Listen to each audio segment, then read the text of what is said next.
안녕하십니까? 파이썬으로 배우는 알고리즘 기초. 오늘은 그 18번째 시간으로 백트래킹과 엔퀸즈 문제를 공부해 보도록 하겠습니다. 자, 우리가 지금까지 세 가지 알고리즘 설계 기법을 배웠습니다. 분할 정복법, 디바이드 앤 컨커 문제죠, 그죠? 그 다음에 이제 동적 계획법, 다이나믹 프로그래밍 문제입니다. 그리고 이제 탐욕법,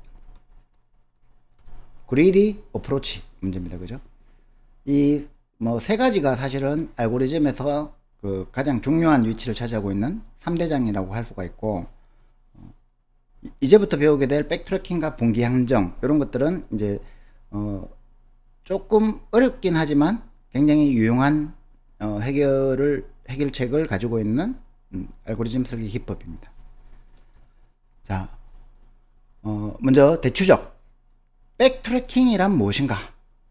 이거를 이제 살펴보면 이 백트래킹은 이렇게 정의할 수 있어요. 임의의 집합, 어떤 셋이 있으면 그 셋에 대한 기준이 있습니다. 주어진 기준, 크라이테리온. 그 기준을 따라서 어떤 원소의 순서들, 시퀀스를 선택하는 문제를 푸는데 이 백트래킹은 굉장히 유용합니다. 어떤 집합의 순서 하면은 떠오르는 게 순열이죠. 순열, 퍼뮤테이션. 어떤 퍼뮤테이션이 주어지면 그 퍼뮤테이션을 우리가 평가할 수 있다는 거죠. 그 중에서 제일 좋은 문제, 최적화 문제죠. 그죠? 그런 거를 제일 좋은 순열을 찾아내는 거. 그거를 우리가 백트래킹 기법으로 푼다고 보시면 됩니다. 그래서 이거를 이제 공부해 보면 트리라는 자료 구조의 DFS입니다. 즉 Depth First Search, 깊이 우선 탐색이라고 번역할 수 있죠. 그죠? 그래서 DFS를 해가지고 문제를 푼다고 보시면 되고요. 이 모든 문제 사례에 대해서는 효율적이지 않습니다. 해보면 이거는 일종의 브루트 폴스한 기법이라고 보시면 됩니다. 근데 많은 문제 사례에 대해서 이게 더 효율적입니다. 어떨 때는 동적 계획보다 더 효율적일 때도 있어요. 그 대표적인 문제가 여러분들 아마 공부해보면 되게 재밌을 문제들이 많습니다. 엔퀸즈 문제. 수학 시간에도 이거 많이 하는 거죠. 그 다음에 이제 부분 집합의 한 문제, sum of subset이라고 합니다. 그 다음에 이제 제로원 배낭 문제, 굉장히 유명한 문제죠. 알고리즘 문제 중에. 그래서 배낭 문제, 특히 제로원 배낭 문제, 요거는 제가 강의에서 빼놨는데 이 강의 후반부에 몰아서 한번 강의를 하도록 하겠습니다. 자, 그러면 이제 백트래킹이라는 문제를 이해하기 위해서 이 미로 찾기 문제를 한번 검토해 보도록 하죠. 풀어보진 않겠지만 미로 찾기 문제를 한번 검토해 보면 백트래킹을 이해하기 쉽습니다. 자, 요 생지가 있습니다. 생지. 생지가 이제 입구에 이렇게 딱 대기하고 있어요. 여기가 입구죠. 그 다음에 이제 그 출구가 여기 있습니다.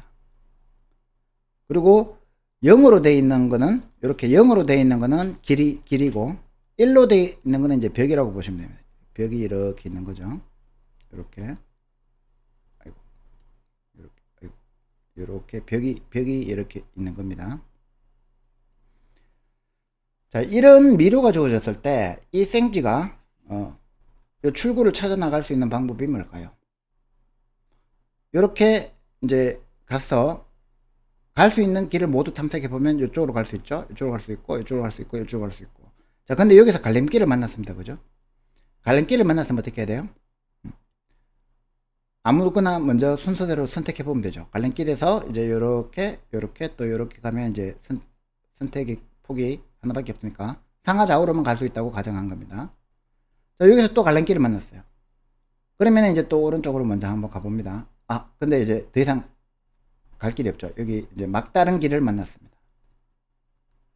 그럼 어떻게 해야 됩니까? 되돌아가야 되죠. 되돌아가다 보면 이제 갈림길이, 여기서 갈림길이 있는데 이쪽 길은 아직 안 가봤죠. 그래서 이렇게 가다 보면 또 막단 길을 만났습니다. 되돌아가죠. 근데 여기서 이제 갈림길을 다시 왔는데 또 갈 데가 없죠. 그럼 어떻게 합니까? 다시 또 되돌아가서 갈림길을 만났습니다. 그죠? 그러면 이제 안 가본데 이쪽으로 와서 또 이제 그 오른쪽으로 가서 이렇게 가서 또 갈림길을 만났습니다. 위에서부터 이쪽 이쪽을 이제 먼저 선택한다고 가정하면 또 이렇게 가보겠죠. 그죠? 또 막다른 길을 만났어요. 되돌아갑니다. 그죠? 여기서 갈 수 있는 데가 또 이쪽에 있죠. 이렇게 가다 보면, 아, 출구를 드디어 찾았습니다. 그죠?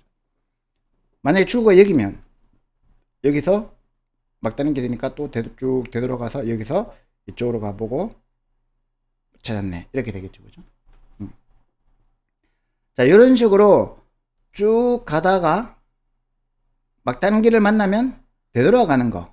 요 되돌아가는 행위를 우리가 되추적. 즉, 영어로 하면은 이제 백트랙이라고 합니다. 백트랙. 되돌아간다. 그래서 요거를 문제를 풀려면 어떻게 하면 되겠습니까? 아마 이 문제를 풀어보신 분들은 대부분 스택이라는 자료 구조를 이용했죠. 그죠? 스택.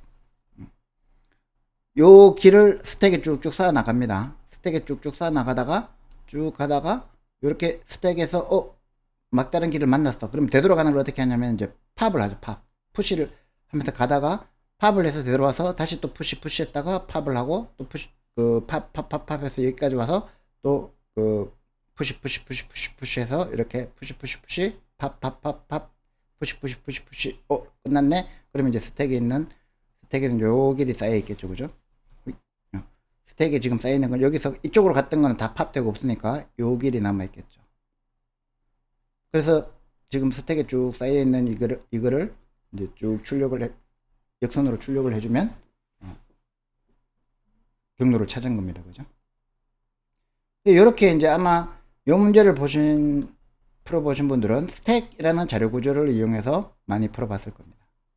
근데 이제 이 미러 찾기 문제를 트리의 탐색 문제를 한번 해석해 보자는 거죠.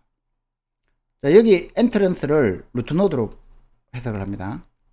그리고 이제 쭉 가다가 이 갈림길을 또 하나의 노드로 봅니다. 그러면 이제 오른쪽 서브트리와 왼쪽 서브트리로 갈라지는 거죠. 여기서도 오른쪽 서브트리, 왼쪽 서브트리로 갈라지는 거죠. 자, 그러면은 이제 이렇게 뎁스 퍼스트 서치가 되는 거죠. 그리고 그 트리 구조의 프리오더 방문이 되는 거죠. 자, 그림으로 보면 더 이해하기 쉽죠. 그죠? 여기가 이제 엔트런스 노드라고 봅니다. 루트 노드. 그 다음에 이제 생쥐가 이렇게 거는 거를 이제 지금 이거는 이제 요거를 왼쪽 그림하고 똑같이 하겠어. 왼쪽 오른쪽으로 했기 때문에 이 방문 순서를 왼쪽 먼저 간다고 보면 요렇게 가서 요렇게 오겠죠. 그죠? 얘가 요렇게 가서 왼쪽 먼저 방문을 하죠. 그죠? 오른쪽 있지만 그 다음에 여기서도 왼쪽 먼저 방문을 하죠. 그 다음에 여기서도 왼쪽 먼저 방문하고 오른쪽을 방문하고 그래서 쭉 가는 요 경로를 요렇게 따라가는 경로로 보면 되겠죠. 근데 이제 막다른 골목을 만났습니다. 여기 이제 리프노드로 보면 되죠. 그러면 이제 백트랙해서 여기서 다시 이쪽으로 가죠. 그죠? 그거를 이제 오른쪽 방문하는 걸로 보죠. 그리고 또 쭉 백트랙해서 여기서 이제 다시 오른쪽으로 가겠죠. 그죠? 그 다음에 또 여기서 이제 오른쪽 왼쪽 먼저 가보고 이 그림이 여기가 엑시트인데 여기가 엑시트지만 여기가 엑시트 맞네요. 그러면 이제 왼쪽 가보고 찾은 거죠. 그죠? 이건 뭡니까? 요 트리에서 요렇게 갔다가 요렇게 가는 방문을 뭐라고 하죠? 프리오더 트래버설 프리오더 방문이라고 하죠. 그죠? 그래서 요런 식으로 이제 해석을 하면 이 트리 구조를 가지고 DFS를 하는 거죠. Depth First Search를 하고 프리오더로 트래버스를 하는 거를 우리가 백트래킹이라고 할 수 있습니다. 자, 그래서 우리가 이제 알아봐야 될 거는 항상 백트래킹에는 트리 구조가 있어야 돼요. 그거를 우리가 State Space Tree, 즉 상태 공간 트리라고 부릅니다. 다시 말해서 이제 상태 공간이라는 거는 뭐냐면은 우리가 솔루션이 있어요. 그죠? 그럼 그 솔루션을 탐색해 볼 수 있습니다. 그러면 그 탐색을 위한 탐색 공간을 우리가 서치 스페이스라고 하잖아요. 아까 우리가 갈 수 있는 길이 여러 가지 있었잖아요. 어떤 이제 시퀀스, 즉 순열을 여러 가지 순열이 있는데 그 순열들을 쭉 탐색해 보는 거를 우리가 이 순열 공간을 탐색 공간이라고 보고, 그 순열 중에서 해답이 있을 거 아니에요, 그죠? 그 해답을 우리가 찾는 그 해답의 상태, 그거를 이제 상태 공간이라고 보면, 이 상태 공간 트리라는 거는 탐색 공간을 트리 형태의 구조로 암묵적으로 해석하는 겁니다. 암묵적으로. 아까 우리 미로라는 자료 구조는 배열 같은 걸로 구현하면 되겠죠, 그죠? 그러면 이제 이 배열 같은 거 구현해 놓고 굳이 이거를 트리로 이렇게 만들 필요가 있느냐? 이걸 구현할 필요는 없다는 거죠. 그냥 요거를 요런 상태 공간 트리가 있는 걸로 해석을 하면 돼요. 그래서 예를 들어서 요런 상태 공간 트리를 우리가 해석해서 만들었다면 방문은 이렇게 되죠. 1, 2, 3, 4, 5, 6, 7, 8, 9, 10, 11, 12, 13, 14, 15, 16 이렇게 이제 방문하면 되죠. 그죠? 그래서 이제 예를 들어서 여기가 그 미루 찾기 문제라면, 여기가 엑시트라면, 여기가 그 엔트런스라면,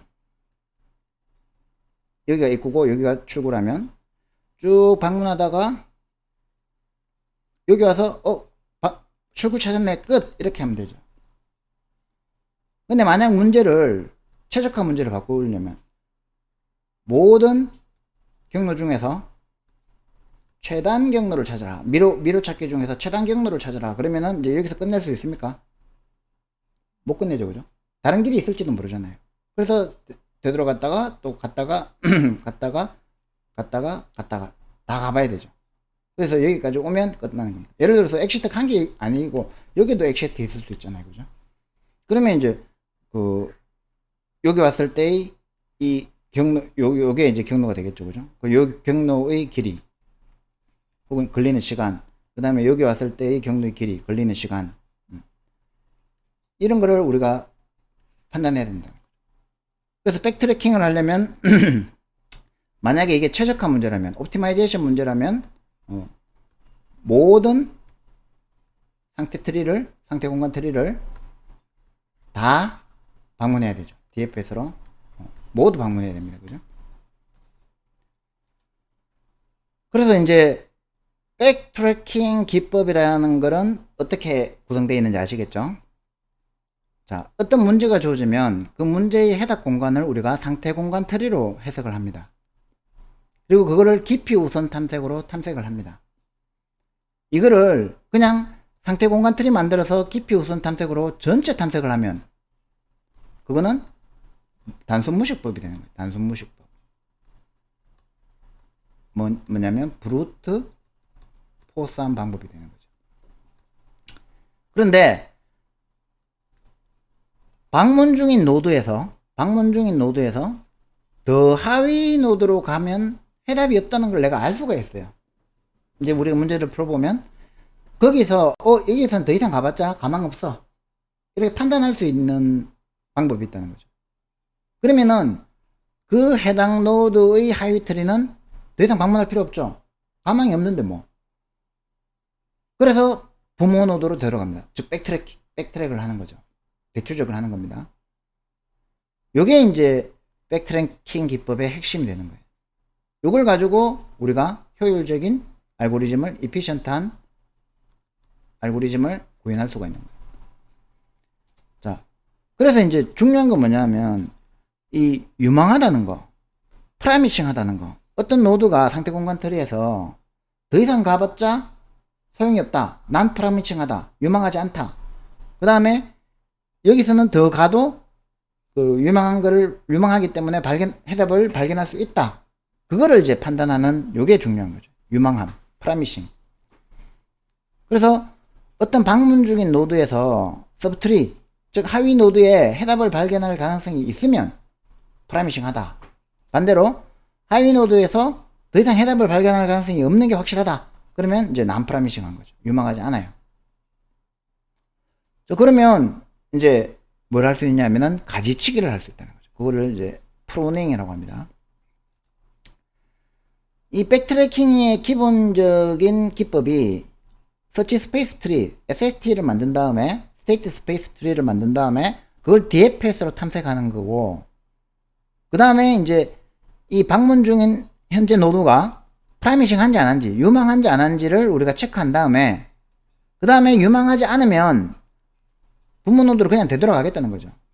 백트랙을 하겠다는 거죠. 그죠?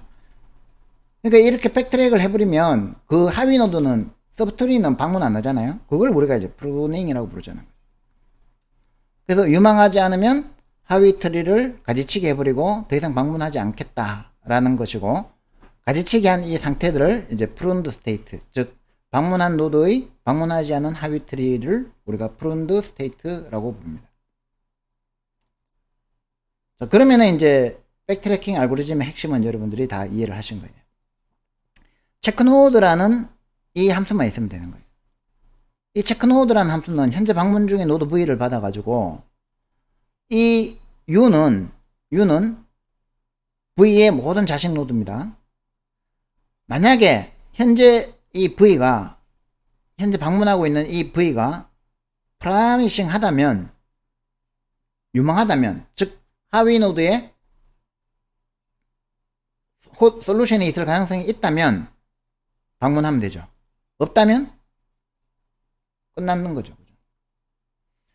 그리고 방문한 노드에 프라미싱 하다면, 만약에 이제 V에 해답이 있으면, 지금 내가 답을 찾았으면 그 해답을 출력해 주면 되죠. 뭔가 해답에 되는 그 답을 출력해 주는 거예요. 만약에 최적화 문제라면 모아놓으면 되는 거죠. 쭉 모아놓고 그 해답 중에서 제일 최적값, 즉 제일 작은 값이거나 제일 큰 값이거나 그걸 출력하면 되는 거죠. 해답이 없다면 아직 못 찾은 거죠. 그죠? 그러면 뭐 하면 됩니까? 모든 자식 노드에 대해서, 모든 자식 노드 U에 대해서 또 체크 노드를 재기호출하면 되죠. 요 개념을 이해하시면 백트래킹의 기본적인 개념은 다 이해가 됩니다. 쉽죠? 이야기는 쉬워요. 적용하기 어려워서 그렇지. 그죠? 자, 그래서 이제 요 프라미싱 V, 현재 방문하고 있는 이 노드 V가 프라미싱 하냐 안 하냐, 요거 체크하는 게 이제 백트래킹 핵심이죠. 그거를 우리가 이제 프라미싱 펑션, 프라미싱 함수, 유망 함수라고 부릅니다. 자, 그러면 이제 실제로 구현은 어떻게 하느냐? 실제 구현할 때 이제 상태 공간 트리를 실제로 만들어야 되느냐? 그럴 필요는 없다는 거죠. 내가 현재 조사 중인 가지, 브랜치에서 값만 이렇게 추적해가지고, 더 이상 이제 백트랙, 방문할 필요가 없다. 즉, 프루닝 해야 되겠다 싶으면 이제 백트랙을 하면 됩니다. 그래서 우리가 이 상태 공간 트리는 우리가 문제 분석을 할 때 암묵적으로, implicitly 존재하고, 실제로 우리가 explicitly, 명시적으로 이렇게 구현할 필요는 없다. 그렇게 생각하시면 됩니다. 자, 이제 백트래킹에 대한 기본적인 개념은 이해하셨을 거고요.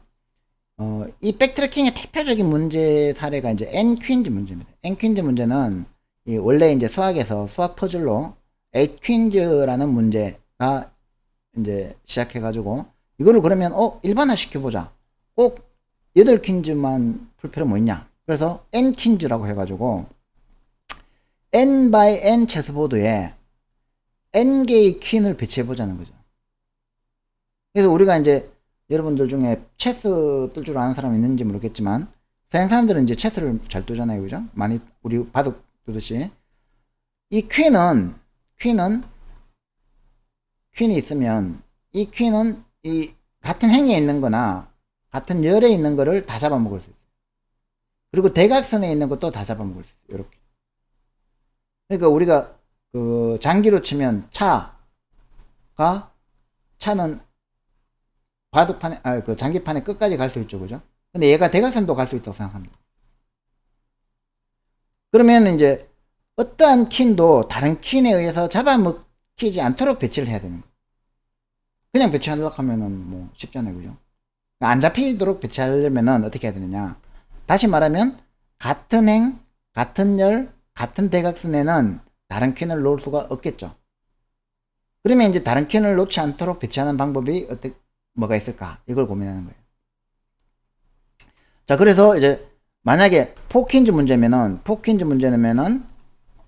어떻게 되냐면, 바둑판이, 체스판이 4x4가 되는 거죠. 이 4x4 체스판에 요 4개의 퀸을 놓아야 돼요. 그죠? 그러면 이제 퀸을 만약에 여기 놨다. 그러면 여기하고 여기하고 여기는 못 놔요. 그죠? 잡아먹히니까. 두 번째 놓을 수 있는 데가 어디 있어요? 여섯 군데 중에 하나죠. 그죠? 그러면 여기 퀸을 놨다. 그러면 이제 또 여기하고 여기하고 여기하고 여기는 못 놔요. 그죠? 더 놓을 데 없네? 끝. 못 놓는 거죠. 만약에 여기 놓으면. 그럼 여기는 이제 놓을 수가 없다는 게 파악됐죠. 그죠? 이런 식으로 파악해 나가면은 되게 시간이 많이 걸려요. 그래서 우리가 백트래킹으로 이거를 한번 효율적으로 풀어보자는 거죠. 자, 백트래킹을 한번 적용해 볼게요. 우리가 방금 배운 백트래킹으로 문제를 해결하려면 어떤 임의의 집합, 셋에서 기준에 따라서, 크라이테리언에 따라서 원소의 순서, 시퀀스를 선택하면 된다 그랬죠. 그죠? 자, 요 문장 그대로 한번 따라가 보면 이 앵킨즈 문제의 백트래킹을 어떻게 적용하냐면 임의의 집합이라는 건 뭐냐면 체스보드에 있는 n제곱개의 가능한 위치. 지금 만약에 4x4라면 첫 번째 퀸을 내가 놓을 수 있는 게 몇 개가 있어요? n/n이니까 n제곱개에다가 놓을 수 있잖아요. 그죠? 그 중에서 기준은 뭡니까? 새로 놓을 퀸이 다른 퀸을 위협하면 안 되죠. 그걸 배제하면 되죠. 그죠? 그러면은 이제 놓을 수 있는 원소의 순서는, 시퀀스는 뭡니까? 퀸을 놓을 수 있는 n개의 위치가 되는 거죠. 왜 n개가 되는지는 뒤에서 한번 설명해 드릴게요. 그러니까 요 백트래킹의 그 기본 개념, 임의의 집합에서 기준에 따라서 시퀀스를 우리가 선택한다라는 요 기준에 따라서 해석을 하면 이렇다는 거죠. 근데 각 문제마다 해석하는 방법과 적용하는 방법이 조금씩 다르기 때문에 훈련을 통해서 여러 문제를 많이 풀어보는 게 좋습니다. 자, 그러면 이제 포퀸즈 문제를 가지고 한번 생각을 해봅시다. 포퀸즈, n이 이제 4일 경우죠. 그죠? 4개의 퀸을 4x4 체스보드에 배치하는 겁니다. 자, 이때 우리가, 요게 이제 중요한데, 기본 가정으로 이 세 가지, 행열, 대각선, 이 세 가지를 한꺼번에 고려하지 말고, 같은 행에는 놓을 수 없다라고만 가정을 해봅시다. 그러면 이제, 일단 세 개 중에서 한 개는 해결했잖아요. 그죠? 그럼 나머지 두 개는 프라미싱 펑션, 유망함수에서 그거를 처리하면 되니까, 같은 행에는 못 넣는다고 가정을 해버리면, 이제, 후보 해답이 몇 개가 되느냐는 거죠. 캔디데이트 솔루션이 4는 총 256가지의 탐색 공간이 있는 겁니다. 여기 무슨 말이냐면은, 자, 보세요. 아까하고 똑같은 거죠. 자, 어떤 퀸을 이제 4개가 있는데, 제일 첫 번째 퀸은 어디에 놓든지 간에 여기에 놓는다면 놓을 수 있는 가능성이 몇 개입니까? 4개를 놓을 수 있죠. 그죠? 같은 행위는 안 놓는다 그랬으니까.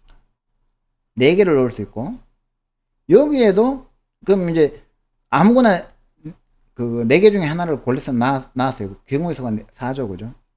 두 번째 키는 두 번째 줄에 놓는다고 생각하면, 경우의 수가 또 4죠. 지금 이제 칼럼하고 대각선은 아직 고려 안 하겠다는 거죠. 그리고 세 번째를 놓으면은, 이것도 4개 중에 하나잖아요. 4죠. 경우의 수가. 네 번째 것도 4개 중에 하나니까 경우의 수가 4입니다. 그러면 이 경우의 수를 모두 곱하면 256가지의 탐색 공간이 나온다는 거죠. 요것만 이해하시면 돼요. 자, 그러면은, 이제, 상태 공간 트리, 스테이트 스페이스 트리를 어떻게 구성할까요? 자, 초기 단계에서는 아무것도 안 나왔습니다. 그죠? 그러니까, 지금, n이 0이었어요. 그죠?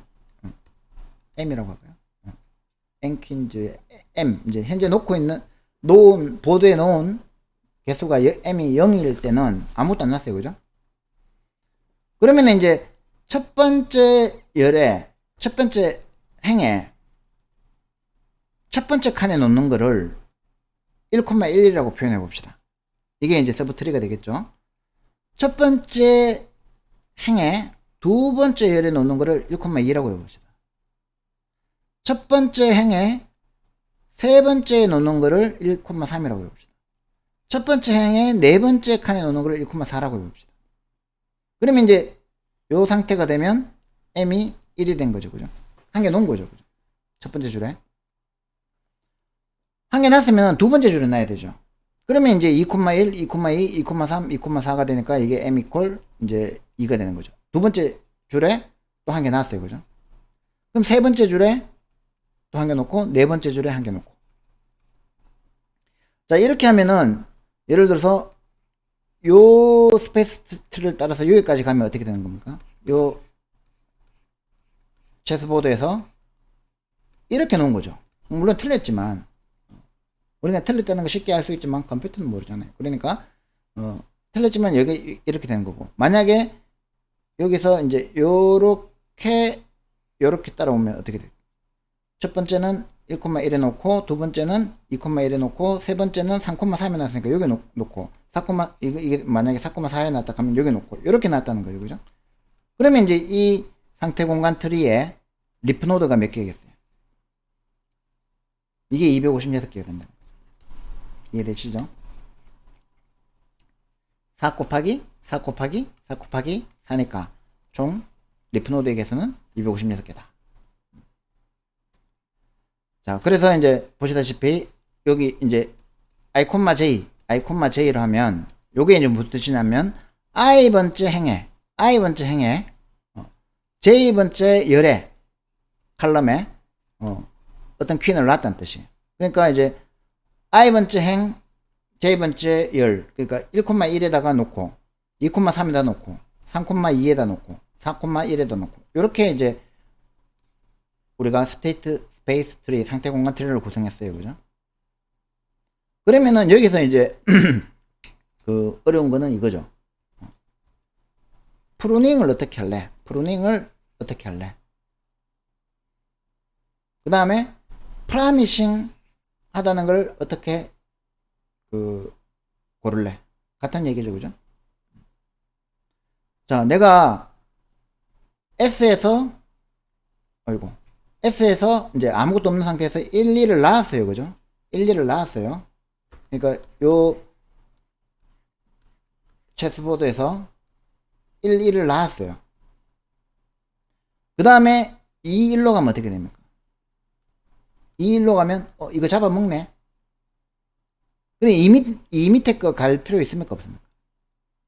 갈 필요 없죠. 프루닝을 해야 되죠. 이걸 프루닝 해야 되고, 이 프루닝을 하기 위해서, 이 프루닝 가지치기를 하기 위해서 여기에서 프라미싱 펑션을 가지고 얘가 프라미싱 펑션을 가지고 얘가 현재 프라미싱 한가 안 한가를 확인해 보고, 갈 필요 없어? 그럼 가지 마. 2는 어때요? 2는 여기죠? 갈 필요 있어요? 대각선에서 잡히잖아요. 그러면 얘도 가지 마. 2, 3은 어때요? 여기죠, 그죠? 현재 여기 놓고 여기 놨어요. 서로 잡아먹습니까? 못 잡아먹죠, 그죠? 그럼 얘는 가야 되죠. 프라미싱 하다는 거죠. 그래서 요 프라미싱한 펑션을 내가 찾아내야 요 프루닝을 할 수 있는 거잖아요, 그죠? 그래서 이 프라미싱 펑션을 찾아내는 게 백트래킹에서는 가장 어려운 거예요. 자, 재밌죠? 근데 이제 영상이 너무 길어지니까 딱 재밌을 때 그만두고 실제로 푸는 거는 다음 시간에 내일 영상 강의를 찍도록 하겠습니다. 자, 구독과 좋아요 해주시면 강의 제작에 큰 힘이 되고요. 강의 자료와 소스 코드는 구글 드라이브에 다운로드 할 수 있도록 올려놓겠습니다. 오늘은 소스 코드가 없네요. 감사합니다.